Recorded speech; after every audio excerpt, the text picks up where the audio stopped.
ओम नमो भगवते वासुदेवाय नमः। स्वागत है आप सभी का मेरे यूट्यूब चैनल पर। ऋषि बोले कि हे सूत जी, कृपा करके ये बताइए कि पौष मास के महीने में भगवान विष्णु, भगवान शिव और भगवान सूर्यदेव की पूजा किस प्रकार से करनी चाहिए। इन तीनों देवताओं की किस विधि से पूजा करें जिससे सभी मनोरथ पूरे हों। सूत जी कहते हैं, ऋषिवरों, आपने बहुत ही अच्छा प्रश्न किया है। अब मैं आपको पौष मास के महीने में तीनों देवताओं की पूजा का महत्व और विधि बताऊंगा। ध्यान से सुने किस प्रकार से आपको प्रतिदिन पूजा करनी है। आदित्य पुराण के अनुसार इस माह में नित्य प्रति तांबे के लोटे में शुद्ध जल, लाल चंदन और लाल रंग के फूल डालकर ओम सूर्याय नमः मंत्र का जाप करते हुए अर्घ्य देना चाहिए। मान्यता है कि इससे प्राणी के सभी रोग दूर होते हैं और मान सम्मान बढ़ता है। हे ऋषिवरों, सबसे पहले सुबह स्नान करते समय जल में गंगा जल डालकर के स्नान करें। उसके बाद में एक तांबे का लोटा लें। तांबे के लोटे में थोड़ी सी शक्कर डालें, लाल पुष्प डालें, थोड़ी सी रोली डालें, लाल चंदन डालें और सूर्यदेव की तरफ मुख करके सूर्यदेव को अर्घ्य देना चाहिए। ओम सूर्याय नमः, ओम भास्कराय नमः आदि मंत्रों का जाप करते हुए उसके बाद में भगवान सूर्यदेव की प्रदक्षिणा करें। भगवान सूर्यदेव को लाल पुष्प समर्पित करें। उसके बाद में भगवान सूर्यदेव के निमित्त एक दीपक भी जलाएं। उसके बाद भगवान विष्णु का पूजन करें। घर में सालग्राम जी की मूर्ति हो या लड्डू गोपाल जी की मूर्ति हो, सबसे पहले भगवान को स्नान कराएं। स्नान कराने के बाद में भगवान के सामने हाथ जोड़ कर के प्रार्थना करें कि हे केशव, मेरी पूजा को स्वीकार करें। सबसे पहले जल से भगवान को स्नान कराएं। ओम नमो भगवते वासुदेवाय नमः मंत्र का जाप करते हुए उसके बाद भगवान को चंदन का टीका लगाएं और भगवान को वस्त्र पहनाएं। उसके बाद भगवान विष्णु को तुलसी दल समर्पित करें। भगवान विष्णु को तुलसी दल समर्पित करने से जाने अनजाने में किए गए पापों का नाश हो जाता है। और तुलसी दल समर्पित करते समय जो भी आपके मन में कामना हो वह भगवान से बोलनी चाहिए। इससे भगवान विष्णु प्रसन्न होकर के मनवांछित फल प्रदान करते हैं। भगवान को तुलसी पत्र समर्पित करने के बाद में भगवान के सामने दीपक जलाएं।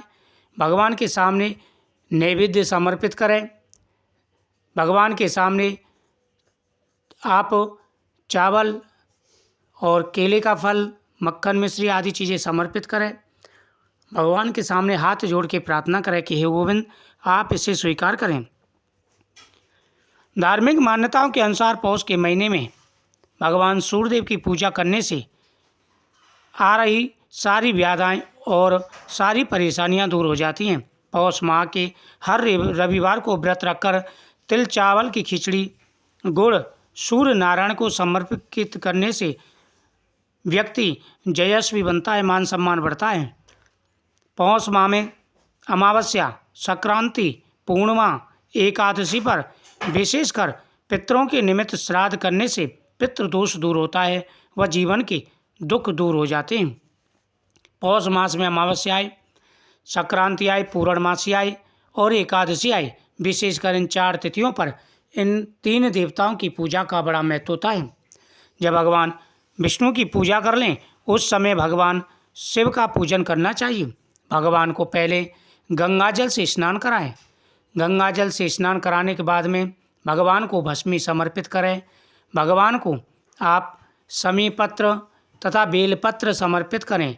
बेलपत्र ना हो तो आप आग के पुष्प, आग के पत्ते भगवान को समर्पित करें।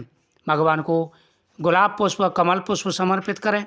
भगवान के सामने दीपक जलाएं और कुछ भी ना मिले तो भगवान को नमस्कार करके स्नान करने के बाद में पुष्प और चावल ही चढ़ा दें। इससे भगवान प्रसन्न होकर के मनवांछित फल प्रदान करते हैं। जितने भी सोमवार आते हैं उनको भगवान शिव की पूजा करें। प्रतिदिन भगवान शिव की पूजा करें। रविवार के दिन भगवान सूर्यदेव की पूजा करें और एकादशी के दिन भगवान विष्णु का व्रत रखें। एकादशी का व्रत रखें और प्रतिदिन भगवान विष्णु का पूजन करें। पौष माह को दान पुण्य करने का महीना कहा गया है। मान्यता है कि इस माह में गर्म कपड़ों, कंबल, गुड़, दाल तांबे के बर्तन का दान करना चाहिए। ऐसा करने से जीवन में सदैव सुख और समृद्धि बनी रहती है। त्रिदेवों की पूजा के साथ साथ में इस महीने को दान पुण्य का महीना भी कहा जाता है। इस महीने में किया गया दान अक्षय पुण्य प्रदान करता है। इस महीने में गर्म चीज़ों का दान करना चाहिए।